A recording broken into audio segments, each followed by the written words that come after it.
since Ankia is not here today, it's my pleasure to welcome Hatsaman from Boston University to give a presentation on Alone in a Group. So this is a lonely group here. This is a lonely group, and I'm also a little bit under the weather, so if something isn't clear, let me know. I had a strange virus and pretty high fever a couple of days ago, so I'm fine now. All right. So this is about some work that we've done in the recent past, some work that is still ongoing, more questions than answers. So I hope we can have a bit of an interesting conversation. So when we think about cancer as a multi-step disease, you can divide it in many different parts, but there are four main or distinct parts of the disease. The first one often starting with, as you'll see, is there a pointer or something? Or it's a stick. Oh, perfect. Manual. Yeah, that's good. It's a bamboo kind of thing. So you have something that may have a genetic transformation, but oftentimes that doesn't necessarily automatically lead to the formation of a tumor. The second step is often sort of uncontrolled division and sort of formation of these masses that look and feel different, followed by sort of the breakup of those masses, and then them going to another place to start up the whole process all over again. My group is interested in sort of the second part, which I would call perhaps the early stage of tumor metastasis, formation of tumor, but also interaction with its local microenvironment. When we look at experiments on the process of how cells move, the history is actually quite rich, even with microscopy, other than even bacterial systems, which of course have been going on for even longer, even with sort of non-bacterial systems. I'm sure many of you have seen this movie, which is about 60 years old now, from David Rogers, who used to be at Vanderbilt University, where you see sort of a single cell chasing a bacterium. These are red blood cells, and this is real time, so this is happening as the cell is migrating. Now, what is interesting here is, well, there are two things interesting. One is the decision making of why you chase this one and not this one, and you ignore everything else, and you continue to move, but also sort of the mechanics of the process of how you change shape as you're migrating, how you respond to various stimuli and sort of squeeze and push and pull and all of those kinds of things. So that is certainly something very interesting. Now, and I hate to admit it, but if somebody were to say that, do you understand all the processes that go in here, and the answer would be no. Even after 60 or 70 years, we still don't fully understand all of the processes that are going on there. Now we can do a little bit better, maybe different. One of the things that goes on in my laboratory is the ability to image the matrix in three-dimensional environments and image various pores in real time, how they're changing the environment, so we can sort of see the size of the pores, we can see how the cell is going through various places. We can also see individual receptors at the cell surface. Again, I'm looking from the top here, it's in a three-dimensional environment, and I can see where the force is generated, I can see the leading edge, I can see the trailing edge, I can see the cell adhesion molecules on the cell surface, and we can also see how cells degrade their environment collectively. So in this case, multiple cells are moving, fibers are degraded in a three-dimensional environment as the cells move on. The bulk of my lab studies cell migration in three-dimensional environments using a combination of experiments and simulation. And it has been, it was always believed that cell migration in three-dimensional environments is different than in 2D, but what we now see is not only do the cells look different, but also things such as response to chemicals, respond to drugs is very different in 3D and in 2D. So in this case, the green is 2D, the cells die a lot faster. In this case, even in three-dimensional environments, the same amount of drug would lead to fewer cells dying. So there is also a response at the cell level, which is different, and again, that is also matrix dependent. This is not diffusion driven because the particles are very small, so they're not getting stuck in the fibers. These are small particles, and this is over long periods of time where diffusion would not be a factor anyway. This is the same cell put on a two-dimensional plate, and inside a three-dimensional matrix.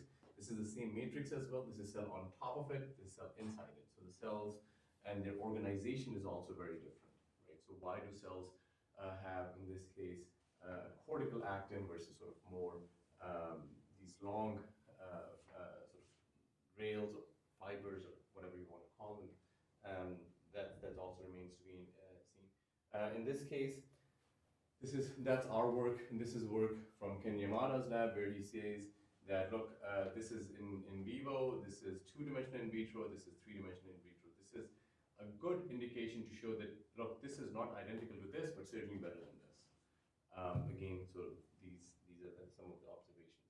And again, I don't want to go into the detail. You see similar behavior inside the cell as well. Now, moving on to the kinds of things that are interesting in our lab, we are interested in multiple processes and try to sort of use a combination of mathematical modeling, computational modeling, and experiments, all the way from single molecule interactions where the tools are either using molecular dynamic simulations and sort of single molecule experiments using optical tweezers. In this case, the tools in computation are usually sort of ODEs and looking at steady state behavior, and sort of things at this level, single and multiple cells are usually tools of continuum mechanics that we are interested in, looking at how cells migrate in three-dimensional environments.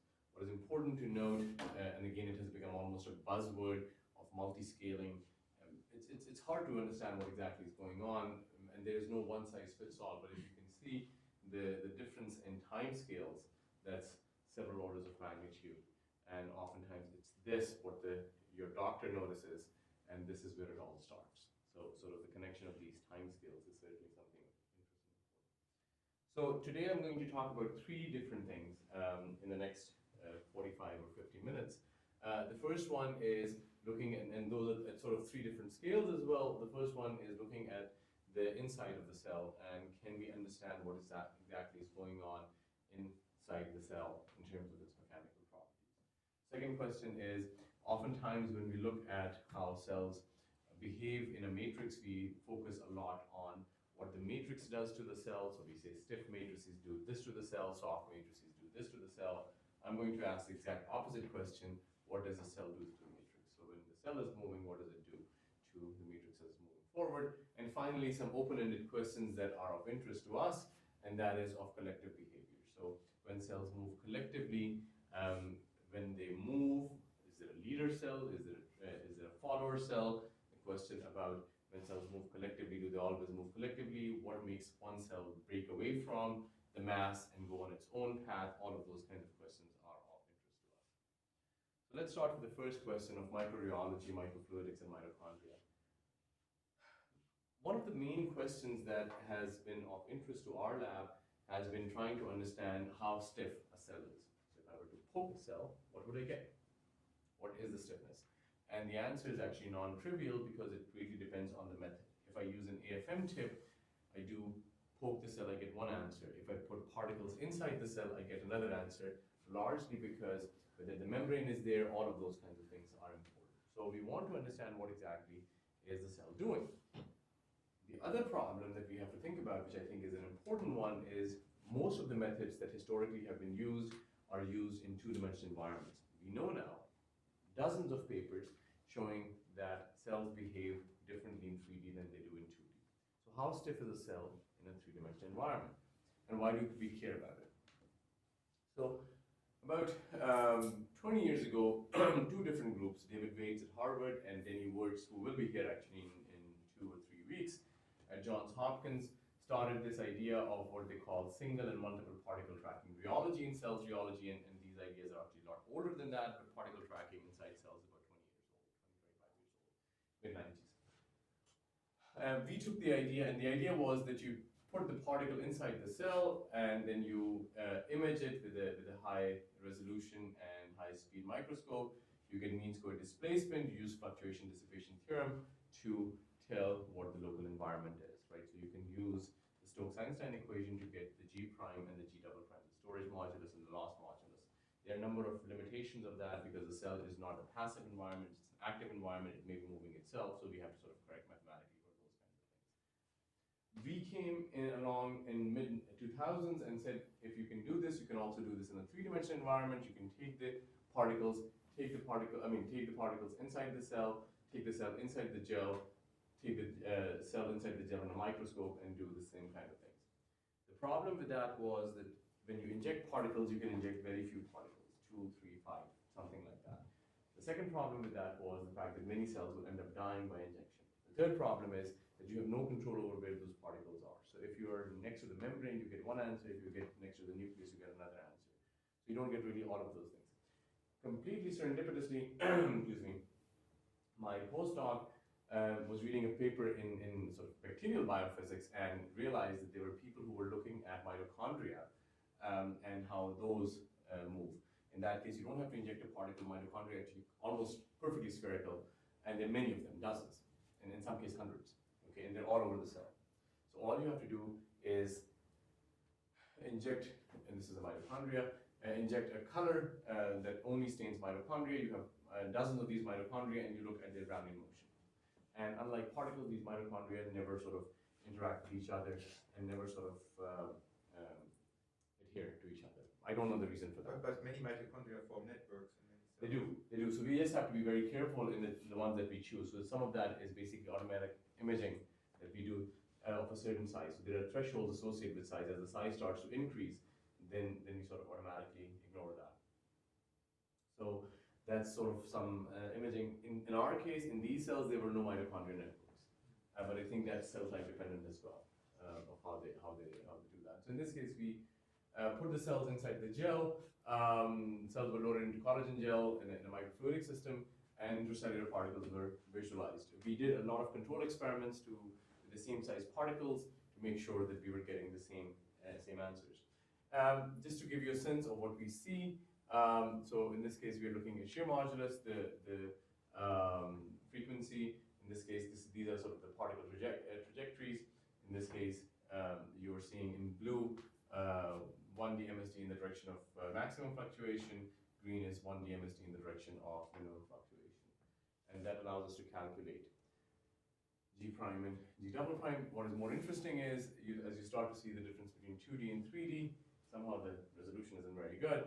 Beta is the time derivative of mean square displacement. What we found, which we found rather interesting, was that the cells in 2D had a much more fluid-like behavior than the ones in 3D. How do you account for the interaction with the cytoskeleton? How do you account for interaction with the cytoskeleton? I mean, they are attached to cytoskeletal elements. So here, what I think we have to account for, I mean, there's no absolute way to account for that. What you end up doing is you're looking at relative differences. You're assuming that the attachment is similar in 2D and 3D. So that's the assumption you have to make. There is no absolute way of sort of controlling for that attachment. The other one is that in this case, in this paper, what we had done is we had put particles which were supposedly inert, and the answers were the same. So there is no direct measurement, but there's an indirect measurement, so showing that if you have the particles of the same size and if you're getting the same order of magnitude results, then your results may have some value in it. But the absolute measurements you'll never be able to say, because there are always going to be specific and non-specific interactions between mitochondria and cytoplasm.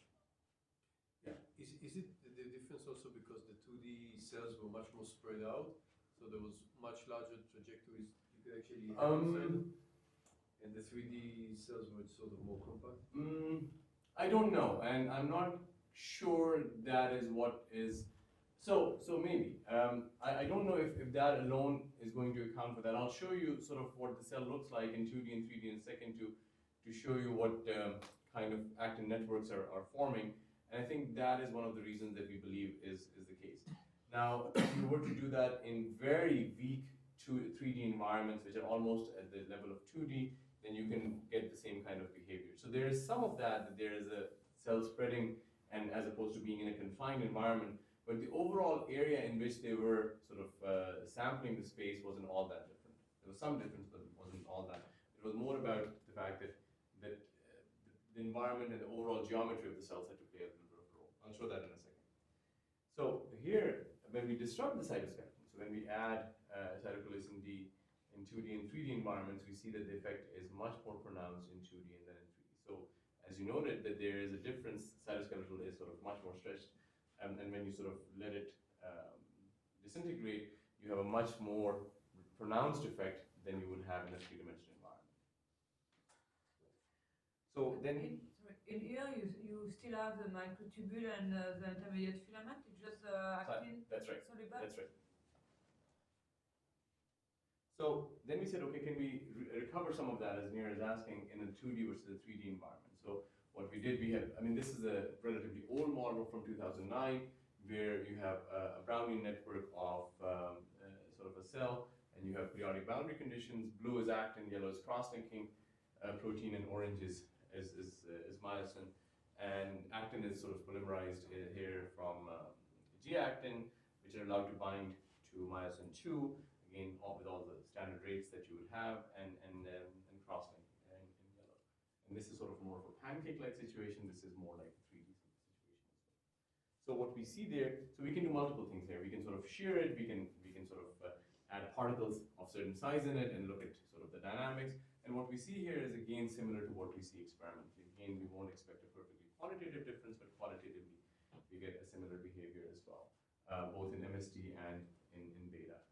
Showing that there is something fundamentally different in those kinds of behaviors. What starts to happen is, this is something we haven't done experimentally yet, is to start to look at the effect of actin polymerization rates. So when you have actin polymerization rates, dynamic control the morphology of motorized cytoskeleton. In this case, I'm sort of looking at various time points. At low polymerization rates, you start to sort of see that they start to collapse at longer times. Whereas at high polymerization rates, you don't necessarily see that. The same thing in 3D, however, the effect is much less pronounced. It is not as dependent on the polymerization rates of actin in terms of the overall morphology of the cytoskeleton as it is in 2D. Now, intuitively, it starts to make a little bit of sense, because in a three-dimensional environment, again, as Nir is saying, that you are in a much more confined situation, so you're less dependent on the polymerization rates than you are in a 2D environment where you're much more stretched. That is one of the answers. We don't know all of those. We haven't done this experiment yet to really be able to answer that. Now, if I were to take this kind of a cell that we have started to look at and see how it moves in 3D, there are two questions. One is, what is the effect of the matrix? But the other question that I want to look at is, what does the cell do to the matrix? So these are cancer cells that are known to influence the matrix tremendously and are well known to sort of reorganize the matrix in multiple. There is one way that they degrade the matrix. Another way is that they sort of reorganize the fibrous nature of the matrix. And the third one is that they also lay down their own matrix. So there are multiple ways in which they reorganize the matrix. And it's often very difficult to really see what exactly is going on. So again, we want to use a combination of experiments and simulations, both in our own lab, to see what's going on. Here there are three sub-questions. The first one is there an effect of cell type and matrix properties that affects matrix remodeling? Is there some kind of a synergy between the two? The second one is, what is the role of invasive potential? And this is a term that we use in the cancer biology community, saying that invasive potential is basically this idea that you have a same cell line or multiple cell lines with different degrees of invasion that have been quantified by in vivo studies. And do cells that have various kinds of invasion change the matrix differently? And then can we model and predict the behavior of cells in regulating 3D matrix properties? Here, the experimental tool of interest is confocal reflectance microscopy. And the idea here is that you would sort of shine light on the matrix, and if it is a tightly knit matrix, some of the light goes through, but some of it is reflected back in different directions. And if I can capture that light that has been reflected back, I can restructure what the matrix was, right? So it's basically based on reflected light from the matrix. If the matrix is very, very, very loose, very sparse, you get one kind of behavior. If it is very tight, you get another kind of behavior. Now, keep in mind that this is a semi-quantitative method. The reason it's not quantitative is twofold. One is, of course, the light that goes through. You're not capturing that. Second, if the matrix is very heterogeneous, then you'll get things at multiple angles, and you won't be able to capture all of that as well. So you have to use second harmonic and other things as well. But this semi-quantitative method allows us, for example, to look at matrices without staining. I don't have to stain it. I don't have to sort of do anything. I can just put the matrix in front of a microscope and get these kinds of behavior. So I can look at it as a function of time, as a function of different types of gel. I can also look at fiber fraction on day 1, day 2, day 3, so on and so forth. and I can see how the cells are moving without having to stain the matrix. So I just need to stain the cells, and I get the matrix automatically, which is very, very useful because then I can do experiments for long periods of time. So what did we do here? So here I'm looking at a prostate cancer model, and there are three kinds of matrices that we're dealing with. The first matrix in blue is the one that has no cells. Okay, so this is just a matrix.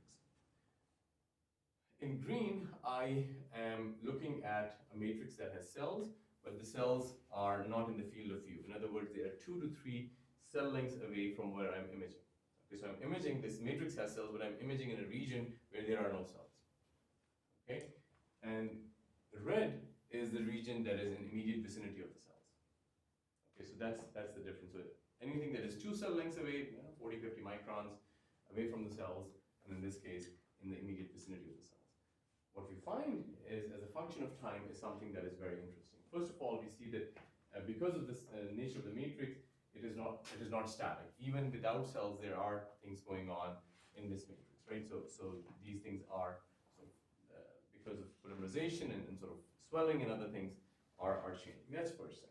The second one, which is actually interesting, is that there is very little difference in acellular and cellular matrices, meaning that the cells modify their matrix not just in the immediate vicinity, but greater lengths as well, right? So cells are modifying that 2 or 3 cell lengths away as well. So in other words, when they're pushing and pulling, the effect is not just immediate environment, but also some distance away. And that was a bit of a surprise to us because we thought that the cells are modifying the matrix only in the immediate vicinity, but the effects are felt much farther as well.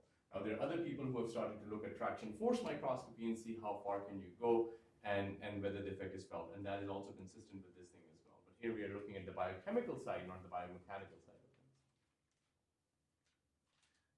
And then in this case, what we see is there is no cell. There is early to intermediate prostate cancer, and purple is advanced stage prostate cancer. And what we see here is something also very interesting, is that there is not necessarily a linear relationship. In other words, intermediate cancer behaves differently in 2 mg per mil collagen versus than it does in 3 mg per mil collagen versus does in 4 mg per mil collagen. In other words, the matrix modification depends greatly on the cell type and the degree of cancer. It is not automatic that something that is very aggressive will always modify the cancer more, or that something that is intermediate will always have a behavior. In this particular case, for example, you see that the matrix degradation is a lot more than no cell and very high cancer. Here the effect is different.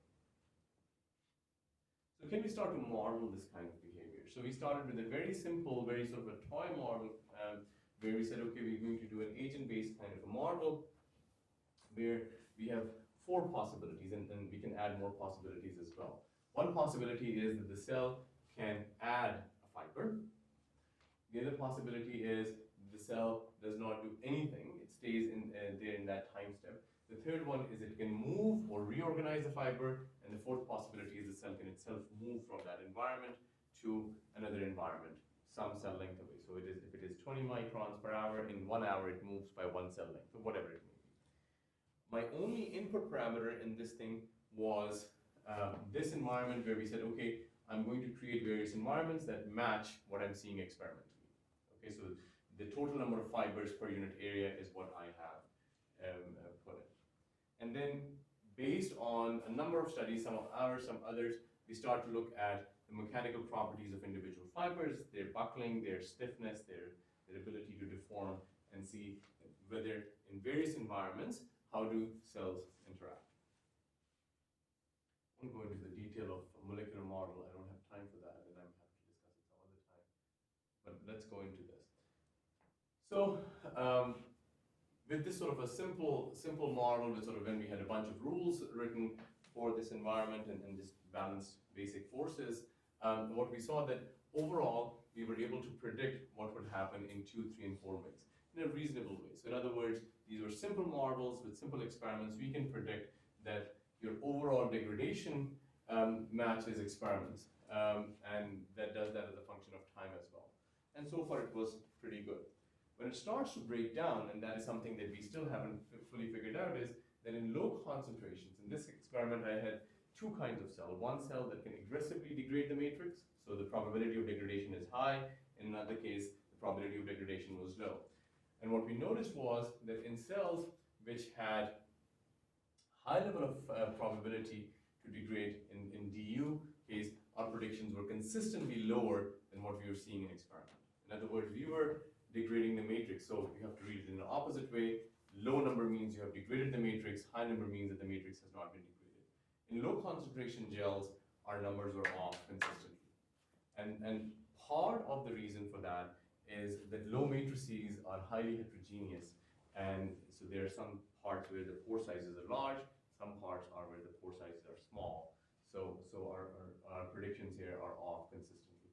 In higher matrices, we are able to make predictions and are able to sort of capture the behavior reasonably well. We extended it further using basic force balance equations and said, can we also look at the behavior of various drugs? And in this case, the model basically had a control thing. siRNA was, if I had only had collagen and I was blocking collagen, mirabestat was a broad-based inhibitor, which was able to block all kinds of MMPs. And again, we did reasonably well in various environments. Here, we included persistence time, which is basically how often does a cell move in a straight line versus how often it turns. So we looked at time points from one cell and to the next one, to the next one, and to the next one, and we were able to see what the behavior was. Again, we did reasonably well in most situations. We extended it even further and said, okay, if I were to block various kinds of signaling pathways, what would be the overall effect on both speed and persistence? And we did reasonably well, except in the case when we were blocking expression, which is basically measures how often you turn. So those are harder things for us. Overall, again, using very simple models where we had sort of just basic set of rules and agent-based kind of things, we were able to predict how cells move in one direction versus the other and what is the effect of various kinds of environments. Now, what I want to get to is sort of the crux of the things that we don't understand and the crux of the things that when things become more complex and complicated. The motivation for collective motion is these images from our own lab, where you'll see, for example, an individual cell breaking from the tumor mass, right? So there's this individual cell. Or an individual cell, in this case, shooting from the parent mass. And these are the kinds of things that are much more complex and complicated for two reasons. First one is that we don't understand what are the dynamics and why is one cell, particular cell chosen. The second one is that this behavior is highly dependent on the matrix environment. Okay, so this behavior would be different in one matrix. In another matrix, I would not be able to recapture that. Why is that? I don't know. In this case, what I'm showing is sort of just the nuclei, and this is a real experiment. I've just stained the nuclei, and we see sort of cells. These are all cells that are physically attached to each other, and they are moving largely within the same plane, but they're all sort of moving in some way.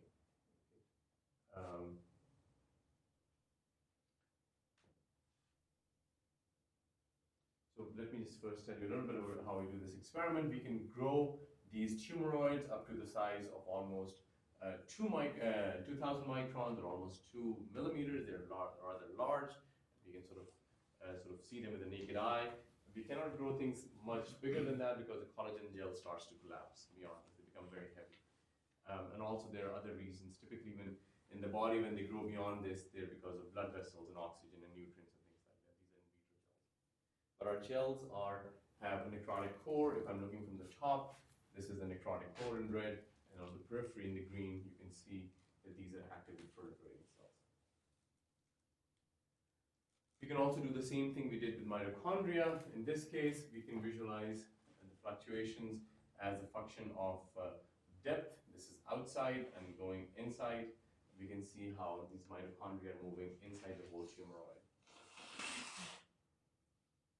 And finally, we can look at the traction forces as well. And this is a very hard problem, which we have not been able to solve.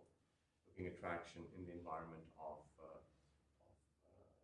cell. We can sort of look at the motion of the particles, of the beads, but the inverse problem is actually very, very, very difficult because the cells may be degrading the environment, they may be on the fiber, they may be laying down the fiber, all of those things. So this is one of the things where we don't have any answers for you.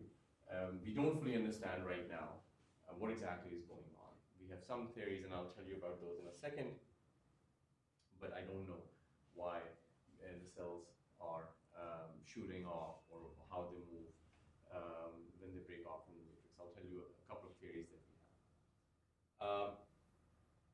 Before that, there's another sort of collective behavior model that I wanted to show, and that is sort of trying to, and this is about 2 years old now, 3 years old now, sort of a balance between biochemistry and mechanics, and what kind of shapes emerge as a function of this balance. Okay, so if I take a cell, and I know by doing rheology what the cell properties are, what is the viscoelastic properties of the periphery, what is the viscoelastic property of the cell interior, I know how often it divides, and I know what it looks like when it divides, and I also know, for example, in a given environment, what percentage of cells are cancerous and not. And the idea here is that if I know the division rate of my cancer cells and I have a fixed volume, what kind of configuration would emerge as a function of these simple properties? Cell mechanics, cell adhesion, and cell matrix interactions. Okay, so I can write effective energy of a cell. This is sort of borrowing from where you're doing energy minimization, where you have the energy stored in the viscoelastic shell, energy from cell-cell interactions, and the work done by the osmotic pressure inside the cell. And you can write additional terms as well, but they would be second-order effects. And the idea is that you would start with initial tissue configuration, and you would sort of look at what is the final configuration in various environments and see those shapes. Okay, these are pretty extensive calculations, but there are 3 variables that I can control. I can control the cell type, I can control the cell-cell interactions, and I can control the cell mechanical properties. So I can say I have a soft cell or I have a stiff cell, I have division rates, and I can say that this is how they're interacting with the environment. So what we saw was something very interesting, that as a function of these 3 parameters, we were able to get different kinds of shapes. So for example, in this case, I have low stiffness and higher binding. So I had a higher level of adherence, here higher cell-cell binding.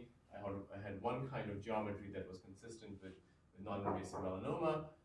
Similarly, this one was slightly more interesting, where we had lower binding, we had lower stiffness and normal binding, and in this case of tracheoblastoma, the cancer of your trachea, you had sort of these finger-like projections that we saw, where you had tumor cells with lower stiffness and lower binding. These cells don't necessarily attach with each other very well, so they almost never form these clusters, but have sort of these long finger-like projections that is seen in vivo as well. Now, this model, which is very, very simple, has a fundamental limitation that it is not providing any mechanism, right? It is basically providing you with an observation that if you play with these things, these are the things you might do. Why these cells have lower stiffness and lower binding, I don't know. Okay, so, but what I can say is that we basically have a platform, and you say that, look, I have a cell line which does not bind very well with its neighbors and is also not very stiff. Can you predict, as a function of your environment, what kind of geometries would emerge and whether they're going to be cancerous or not? And one of the things to keep in mind, if you're a cancer biologist, that this looks very bad if you're a doctor, and this is not so bad. So things that have irregular shapes and more finger-like projections are usually signs of invasive and aggressive cancers. Things that are much more round and don't have that kind of shape are usually better. So again, those are some of the questions that we have been able to look at. Now in the last 10 minutes or so, I want to ask ourselves some of the emerging questions that we see. So in this case, I'm looking at breast cancer cells. This is a tumoroid, something that we have grown. These are the same cells that are cultured independently. So one of the things that we see here is that these cells move. Some of them move, many don't. But if I had the same thing in as a tumoroid, I get an exact opposite behavior. So we don't fully understand why this one, the same cells, are behaving so much more differently when they are in a collected environment versus when they are cultured individually. Right?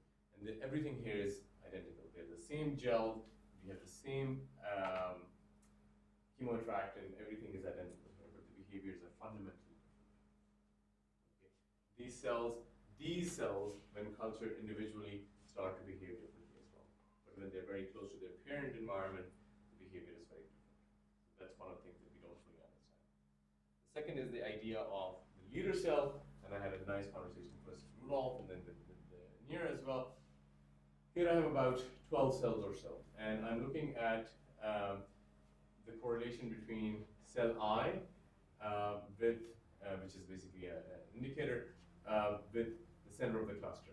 And what we start to see here is that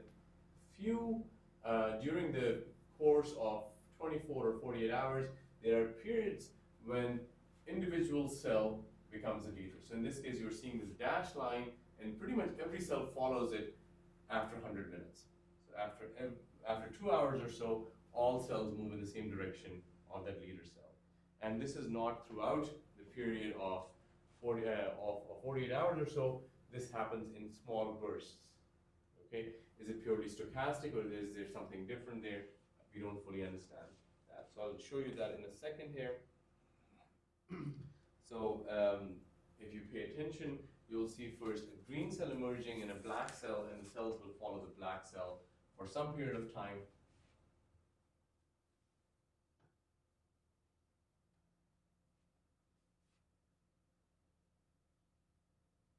So you'll see sort of everybody going in the same direction as the black cell, and then it disappears, and then it comes back again after a little while as well.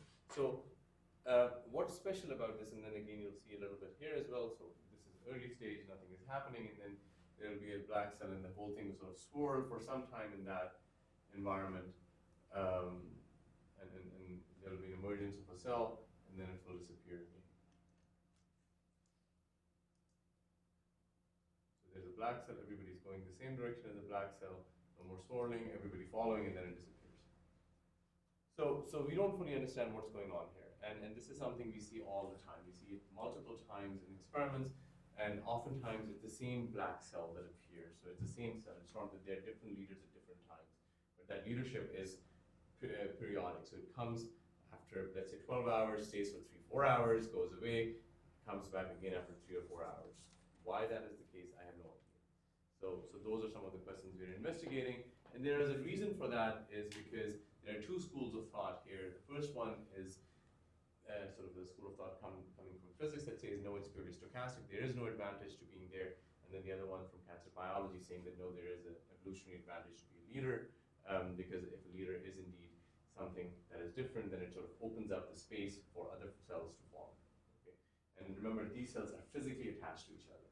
They are not like a flock of birds which are not physically attached, sort of moving collectively. They are not, so they're different in that sense. They're holding hands. Yes. What was the role of the green cell? Sorry? What was the role of the green cell? So the green cell is sort of the second in command. That is, so it's not the cell it's the cell that is closest to the leader cell, and it comes a little bit before. So there is a cell that is moving ahead, but sort of the green cell is right behind and stays for some time, and then it's sort of a imagine a pyramid of sorts in that sense. Let me see if I have that picture.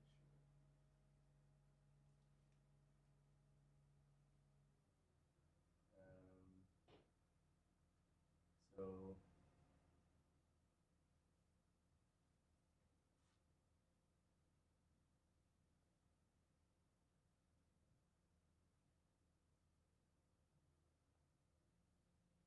here you go.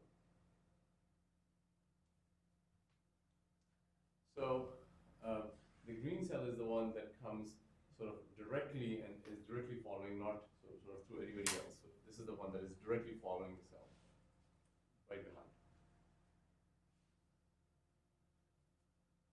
So, I mean, again, these are sort of various times that we have seen that something comes after 30 minutes at the same position, something comes after 50 minutes, something comes after 90 minutes, but they're all coming to the same position that the black cell was in. So we don't know. We don't know what's going on, whether this is purely, but the problem is that this is something that happens in all of our collective cell experiments. So we don't know whether there is a real reason here or whether it is purely a stochastic phenomenon. There are two kinds of experiments that we're doing right now to further investigate this. The first experiment is to put a chemoattractant. Here there is no chemoattractant. Okay, so they're moving randomly, and they're sort of their own cell-generated human But proteins. there is communication between the cell. I don't understand. They're physically attached. They're attached. Yeah, He's just showing the nuclei. this is just the nuclei.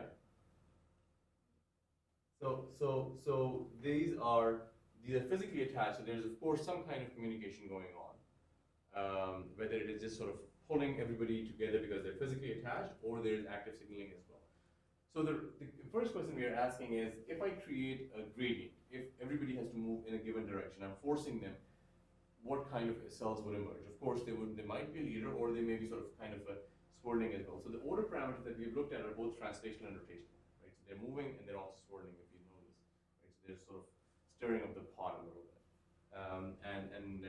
There is a theory by a colleague of mine at Harvard about sort of cell jamming and whether the cells sort of physically jam once they reach a certain level. So whether they get stuck because they're sort of like in a coffee beans, right? So they get stuck and you have to sort of do something. And whether the leader emerges out of that, we don't know. So that's the first question. The second question is, if there is a leader cell, indeed, let's say it's not stochastic for the sake of argument, is that evolutionary? In other words, these cells were selected because they have different genes, or they have one gene turned on, or is that you just happen to be leader and you over time start to express it in genes? We don't know that, and that is something that we're actually very interested in the context of cancer. Now these cells are also not dividing. We're doing experiments right before division, so the total cell number remains more or less the same. Okay, so I want to sort of end here. I know we need to end in 2 minutes or so. So there are three main conclusions, or four ones. Mitochondria, what we found, is an interesting and a non-invasive way of looking at cellular rheology in 2D and 3D, in single cells and in clusters. Cytoskeletal complexity of cells in 2D and 3D is very different, and the disruption and the response to disruption also leads to very different behaviors. Our models, our simple models, can provide some insights into how cellular interior interacts with the cellular exterior, and how there is a sort of a feedback loop between both of them, invasive potential and the matrix stiffness, and the ability to migrate that leads to specific behaviors, and finally cell matrix interactions with cellular mechanics synergistically regulate tumor shape, as we've seen, and sort of their ability to migrate. So with that, the key conclusion, or sort of the driving force in the lab, is that it's like a jigsaw puzzle where you have two problems. One, you don't have all the pieces, and the pieces that you don't know how they fit together. So we use a variety of tools, all the way from siRNA knockdown and confocal imaging and signaling studies, to tools of continuum mechanics and particle tracking rheology, which are in the domain of engineering, to really get that picture, sort of a combination of experiments and simulations together. So with that, I just want to thank the people who've been an amazing resource and amazing help, and all of you for your time and attention.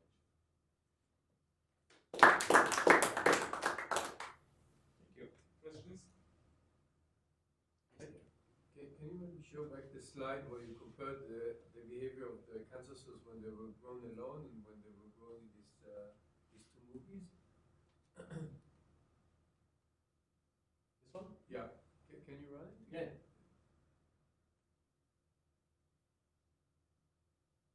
So the overall motility here is different, or there's just much more? So the number of cells that leave and overall motility is different. The overall speeds are also different. So if you calculate speed, let's say you draw a shell of, let's say, 20 microns around it, and then calculate how many of them move to the next shell, the number is different, the overall speeds are different, and the percentage of cells is also different.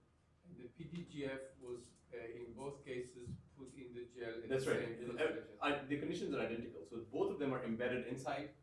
The PDGF was the same concentration. I don't remember what it was, but it was in the gel as well. Yeah. So one thing that maybe what you have here, because of this large ball of cells, is that there's like a very strong consumption of this, and therefore you produce a very strong gradient. So maybe if you put these individualistic ones on a gradient that you put in by hand, they'll behave very similarly. Yeah, that's. I mean, there are a number of different. That's actually a very good idea, and we should try that. I mean, there are a number of different things. One of them is, so it's also unclear whether all of these cells, because this has happened over a long period of time, several weeks, are essentially identical to these cells or not, or whether there has been some kind of transformation as these cells have been cultured. What we started to do is sort of is to look at cells after some period of time, sort of cells on the periphery, and see whether they have the same kind of behavior here as well. So that's one of the questions. The second one is, which I didn't show, is that this behavior is also peculiar to this kind of concentration. When I do it in different concentrations, I get a similar behavior. So why is there a divergence at 5 mg per ml and not so much at 3 or 4 mg per ml? So there are interesting questions there in kind of is there some kind of a unique convergence of various things happening here? As you mentioned, effective concentration of what they're seeing and whether that has been consumed or not, the fact that they are in different kinds of gels and the gel properties are different, and these guys are just happen to have less motility because they're encountering steric barriers, whereas these guys have sort of probably changed the matrix quite a bit. So one of the things we're doing now is to image the matrix in this neighborhood and image the matrix here to see whether these cells are facing the same kind of local environment or not. I have a different question concerning actually also this experiment, which is, as I understand, a completely different phenomenon from the leader cells in collective cell migration. These are single cells that they're not moving as in clusters. They're leaving the single cells, so it's a completely different mechanism. So it's exactly the opposite. In that, cells are coming together, in this, cells are going away from each other. Same cell line? This is the same cell line, yes. So this is a completely different kind of phenomenon where we're growing these balls to much larger sort of sizes, and then inducing PDGF in the environment to trigger the behavior. So, but we do see these kinds of things, as I mentioned, in other scenarios, not identically, but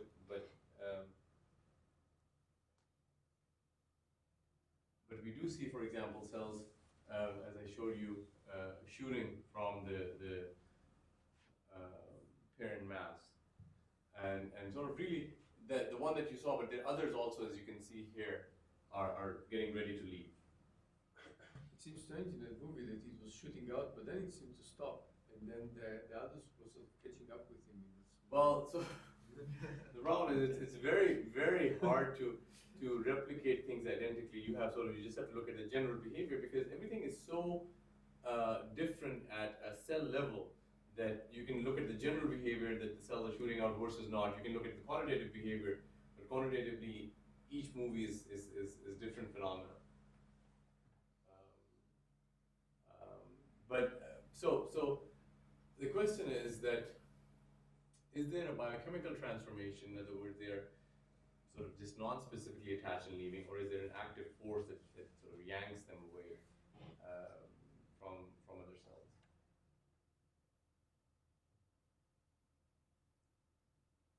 Another question with respect to the extracellular matrix cell interaction.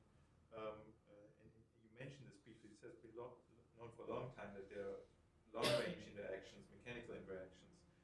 Couldn't those reactions be also be determined by biochemical alterations of Absolutely. the I think they are. I think they absolutely are. It is very likely that these mechanical interactions are driven by both biochemical and mechanical interactions. Absolutely.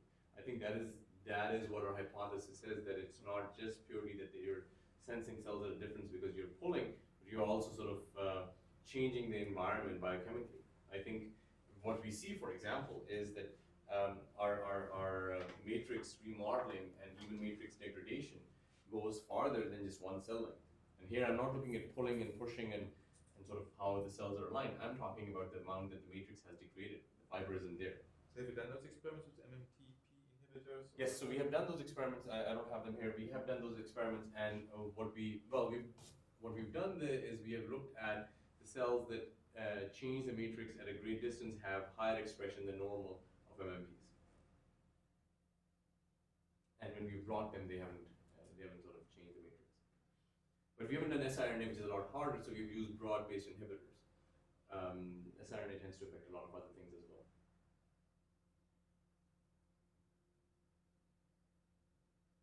questions?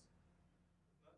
Thank you very much. Oh, Oops, just a quick one. When you have the leader cells, how do you identify what a leader cell is? And so is it when you only have translational motion? Of Yeah. the collective? So we sort of look at the correlation of position of each cell with each other cell. So you have 12, so you can do that matrix, right? So you look at where you are and where everybody else is.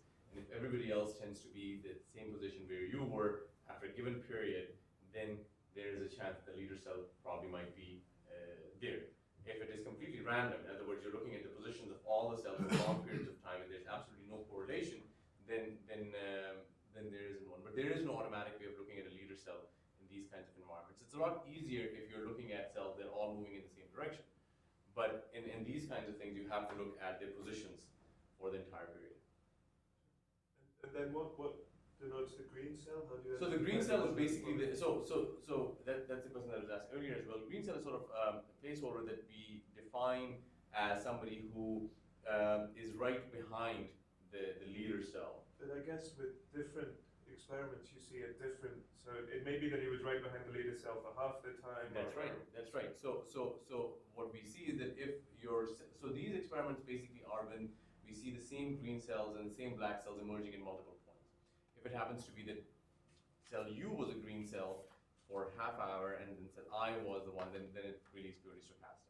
But if it starts to show a pattern, then that's what gets us interesting behavior, and that's why we are somewhat stumped by this question of leader cell, because it's not that the cell emerges and somebody else emerges. It's the same cell that is emerging after it's not a fixed period. So sometimes it takes 5 hours, sometimes it takes 2 hours for the same group of cells to emerge. And is it always one leader cell? So you're imagining like a wedge structure or something. Yeah. You could imagine that you have two cells at the front of it is.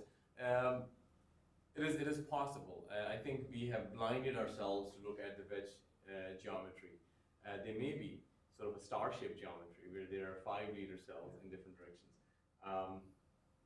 We haven't looked at that. So I think we are trying to answer the simple question, imagine if there's a pyramid, what kind of leader cells would you have?